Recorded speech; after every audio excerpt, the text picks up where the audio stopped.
રાધે રાધે મિત્રો, જો તમારે તમારા પીએફના બધા જ રૂપિયા ઉપાડવા હોય તો કઈ રીતે તમે ઉપાડી શકો એની સ્ટેપ બાય સ્ટેપ પ્રોસેસ આ વિડીયોમાં હું તમને લોકોને જણાવવાનો છું. એટલા માટે જો તમે આ વિડીયો છેલ્લે સુધી જોઈ લેશો તો તમને સમજાઈ જશે કે કઈ રીતે તમે તમારા મોબાઈલની મદદથી તમારા પીએફના રૂપિયા ઉપાડી શકો.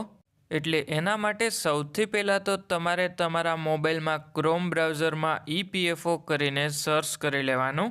એટલે પછી તમને ઈપીએફઓની ઓફિશિયલ વેબસાઇટ જોવા મળી જશે. એની ઉપર એક વખત ક્લિક કરી લેવાનું અને આ વેબસાઇટની લિંક તમને વિડીયોના ડિસ્ક્રિપ્શનમાં પણ જોવા મળી જશે.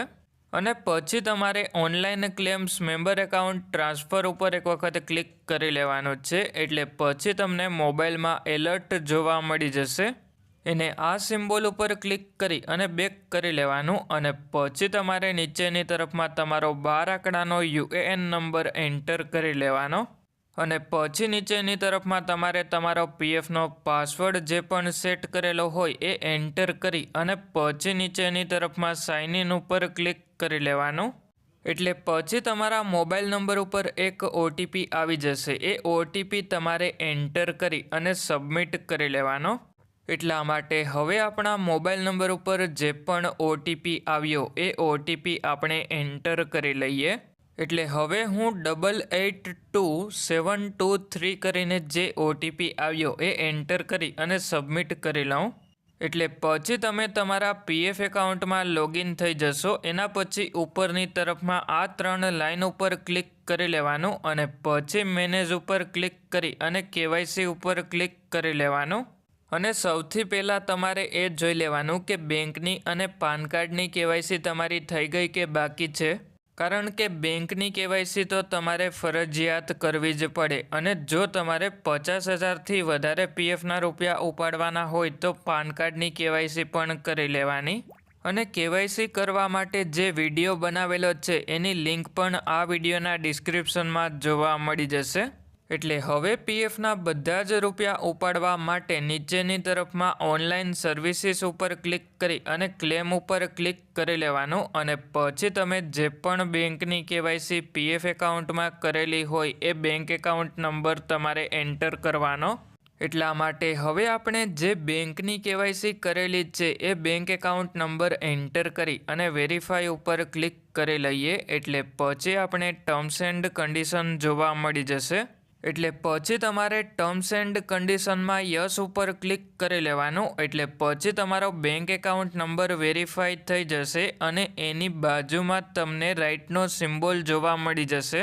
એટલે હવે તમારે નીચેની તરફમાં આવી અને પ્રોસીડ ફોર ઓનલાઈન ક્લેમ ઉપર ક્લિક કરી લેવાનું છે. એટલે હવે તમારે નીચેની તરફમાં આવી જવાનું છે અને એમાં તમારે સિલેક્ટ ક્લેમ ઓપ્શન ઉપર ક્લિક કરી લેવાનું છે. અને પછી તમારે ઓનલી પીએફ વિડ્રોવલ ફોર્મ 19 કરીને સિલેક્ટ કરી લેવાનું. અને જો તમારી નોકરી ચાલુ હોય તો તમને પીએફ એડવાન્સ ફોર્મ 31 કરીને ઓપ્શન જોવા મળી જશે. કારણ કે જો તમારી નોકરી ચાલુ હોય તો તમે તમારા પીએફના બધા જ રૂપિયા ઉપાડી શકતા નથી. પીએફના એડવાન્સમાં રૂપિયા તમે ઉપાડી શકો.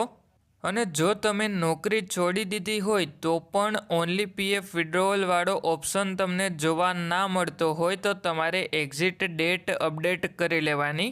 અને એક્ઝિટ ડેટ અપડેટ કરવા માટે તમને વિડીયો જોતો હોય તો કમેન્ટમાં એક્ઝિટ ડેટ કરીને કમેન્ટ કરી દેજો. એટલે હવે આપણે પીએફના બધા જ રૂપિયા ઉપાડવા માટે ઓનલી પીએફ વિડ્રોવલ ફોર્મ 19 કરીને સિલેક્ટ કરી લીધું. અને પછી તમારે નીચેની તરફમાં આવી અને અપલોડ ફોર્મ 15Gમાં તમારે ફોર્મ 15G જો 50,000થી વધારે પીએફના રૂપિયા તમારા હોય તો અપલોડ કરવાનું.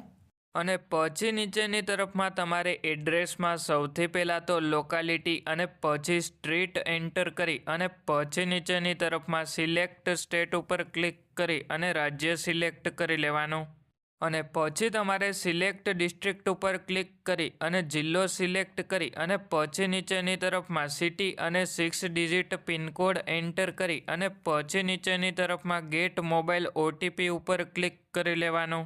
એટલે પછી તમારા મોબાઈલ નંબર ઉપર એક ઓટીપી આવી જશે. એ ઓટીપી તમારે એન્ટર કરી અને validate OTP and submit claim form ઉપર ક્લિક કરી લેવાનું.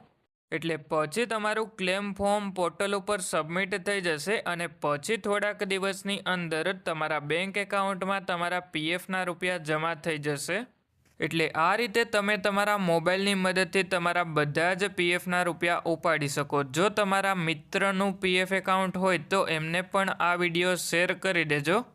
અને જો તમને વિડીયો પસંદ આવ્યો હોય તો તમે યસ કરીને કોમેન્ટ કરી દેજો.